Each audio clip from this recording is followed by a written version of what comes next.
Hi hello అందరికీ నేను మీ Divya welcome to my channel Divya vlogs 3780 ఈరోజు నేను బెల్లంతో రవ్వ లడ్డు చేసి చూపించబోతున్నాను ఫ్రెండ్స్. చాలా రుచిగా ఉంటాయి అండ్ పిల్లలకి దగ్గు రాకుండా ఉంటుంది ఇలా బెల్లంతో చేయడం వల్ల. నంజు కానీ దగ్గు కానీ ఇవన్నీ ఏం రాకుండా ఉంటాయి. అండ్ పెద్దవాళ్ళలో కూడా షుగర్ పేషెంట్స్ ఉంటారు కదా, ఇలా బెల్లంతో రవ్వ లడ్డు చేసుకొని తింటే చాలా రుచిగా ఉంటుంది. ముందుగా నా ఛానల్ ఫస్ట్ టైం చూస్తున్న వాళ్ళైతే సబ్స్క్రైబ్ చేసుకోవడం మర్చిపోకండి. అలాగే ఈ వీడియో కనుక నచ్చినట్లయితే లైక్ చేయడం మర్చిపోకండి. ఇప్పుడు స్టవ్ మీద ఒక గిన్నె పెట్టేసి అందులోకి నెయ్యి వేసుకోవాలి. నెయ్యి వేసుకొని అందులో డ్రై ఫ్రూట్స్ అన్నీ కూడా వేయించుకోవాలండి. నేను పిస్తా తీసుకున్నాను. డ్రై ఫ్రూట్స్లో మీరు ఏదంటే అది తీసుకోవచ్చు. జీడిపప్పులు, బాదం, నేను పిస్తా పప్పులు తీసుకున్నాను. ఫస్ట్ అవి వేయించుకున్న తర్వాత కిస్మిస్, ఎండు ద్రాక్ష ఇవి వేసుకొని వేయించుకోవాలి. కిస్మిస్ కూడా తీసుకొని వేయించుకోవాలి. చక్కగా గోల్డెన్ బ్రౌన్ వచ్చేంత వరకు ఇలా వేయించుకొని పక్కన పెట్టుకోవాలి తీసి. తర్వాత అందులోకి అదే నెయ్యి ఎక్కువే వేసాను, సరిపోకపోతే మరి కాస్త నెయ్యి వేసుకోవచ్చండి. వేసుకొని మనం తీసుకున్న రవ్వ, 1 కప్పు రవ్వ తీసుకున్నాను నేను. రవ్వ అంతా కూడా చక్కగా ఇలా నేతిలో బాగా వేయించుకోవాలండి. మంచి అరోమా వచ్చేంత వరకు వేయించుకోవాలి. తెలిసిపోతుందండి మనకి రవ్వ వేగడంలోనే మనకి రుచి అంతా ఉంటుంది. రవ్వ కేసరి చేసినప్పుడు కానీ ఇలా రవ్వ లడ్డు చేసినప్పుడు కానీ చూడండి ఇంత పొడి పొడిగా వేగిపోయింది కదా రవ్వ. చక్కటి సువాసన వచ్చేస్తుంది మనకి రవ్వ వేగిపోతే.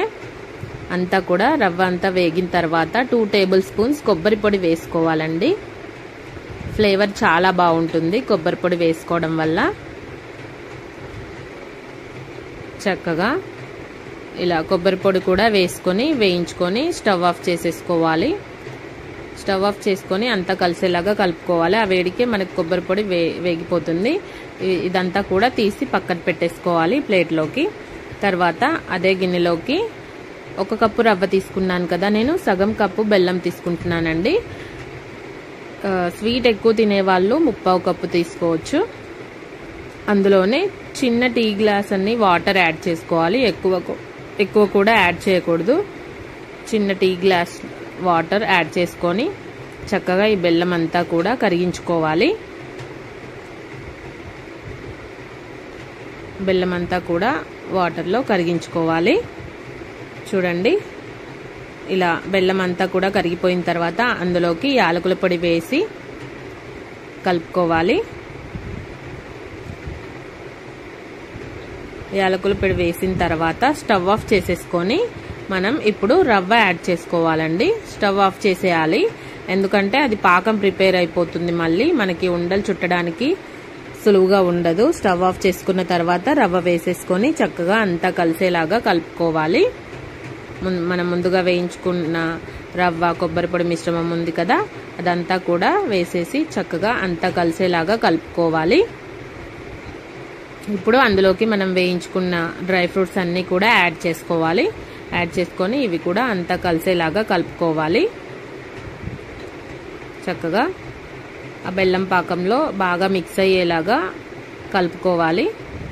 తర్వాత కాస్త చల్లారిన తర్వాత, గోరువెచ్చగా అయిన తర్వాత మనం చేతులకి నెయ్యి అప్లై చేసుకొని చక్కగా ఉండలు చుట్టేసుకోవాలి.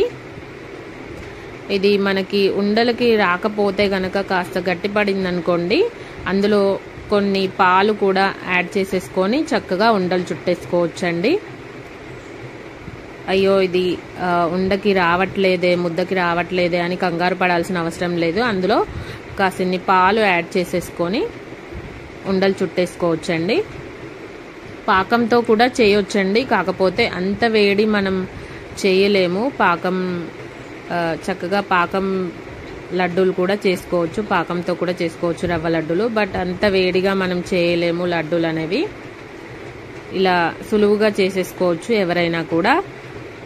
బెల్లం కరిగించేసుకొని అందులో రవ్వ యాడ్ చేసేసి ఉండ వచ్చేస్తే కనుక ఉండలు చుట్టేసుకోవచ్చు. లేదంటే కొద్దిగా పాలు యాడ్ చేసుకొని ఇలా ఉండలుగా చుట్టేసుకోవడమే. అంతే అండి, రెడీ అయిపోయాయి బెల్లంతో రవ్వ లడ్డూలు. చాలా అంటే చాలా టేస్టీగా ఉన్నాయండి. తప్పకుండా ట్రై చేయండి, చాలా బాగుంటాయి. నా వీడియోస్ కనుక నచ్చినట్లయితే లైక్ చేయండి, షేర్ చేయండి, కామెంట్ చేయండి. Thank you.